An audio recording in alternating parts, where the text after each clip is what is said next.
আসসালামু আলাইকুম। আরবাসীর পক্ষ থেকে আমি হীরা আছি আপনাদের সাথে। তো বাঁশি টিউটোরিয়াল আমি প্রথম পর্বটা দিছি, এখন দ্বিতীয় পার্ট। তো আপনারা দ্বিতীয় পার্টে সারেগামাটা কিভাবে তুলবেন, আরবাসিতে বাজাবেন, তো সেটা আমি আপনাদেরকে দেখাবো। তো প্রথমে আমি একটা আরবাসি নিলাম, এটা হচ্ছে আরবাসি। তো এটা হচ্ছে একটা C7 বাঁশি। তো সারেগামাটা প্রথমে আপনারা যারা একদম নতুন তারা কিভাবে বাজাবেন, তো সারগাম বাজাইতে হলে এই 6টা আঙ্গুল দিয়ে 6টা ছিদ্র বন্ধ করতে হবে। তো আপনারা যখন নিচ থেকে 3টা ছিদ্র ছেড়ে দেবেন, এরকম 3টা ছিদ্র ছেড়ে দেবেন, এটা হবে সা সা। 3টা ছিদ্র ছেড়ে দিলে এটা হবে সা। আর 4টা ছিদ্র ছেড়ে দিলে এটা হবে রে।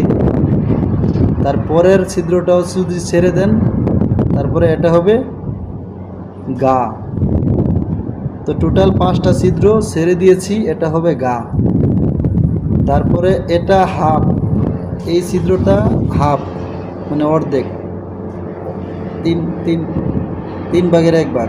এটা 3 ভাগের 1 ভাগ ভাগ করবেন, এটা হবে মা।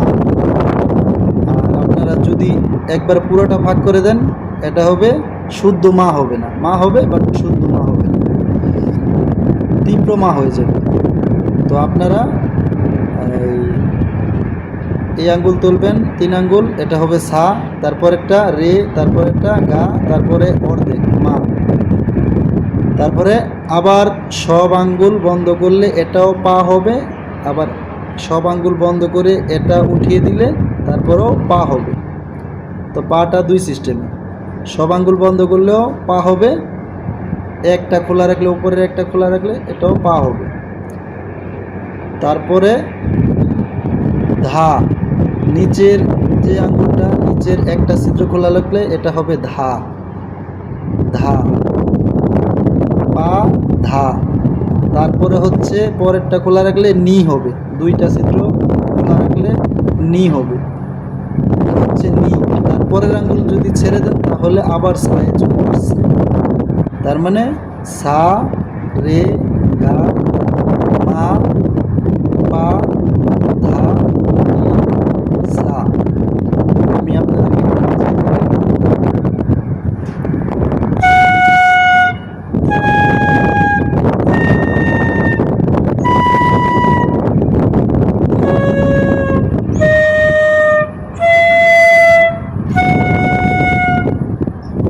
এইভাবে আপনারা সারেগামাটা বাজাবেন।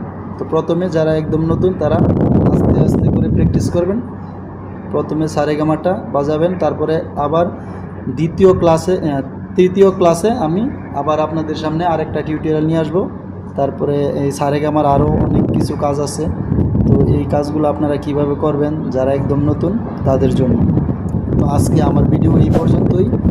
তো আমার চ্যানেলটা সাবস্ক্রাইব করে আমার সাথেই থাকবেন, যেন পরবর্তী এই বাঁশি ভিডিও আপনারা পেতে পারেন। যারা বাঁশি ভক্ত আছেন তারা অবশ্যই আমার চ্যানেলটা সাবস্ক্রাইব করে রাখবেন। তো আমার ভিডিও এই পর্যন্তই। আল্লাহ হাফেজ।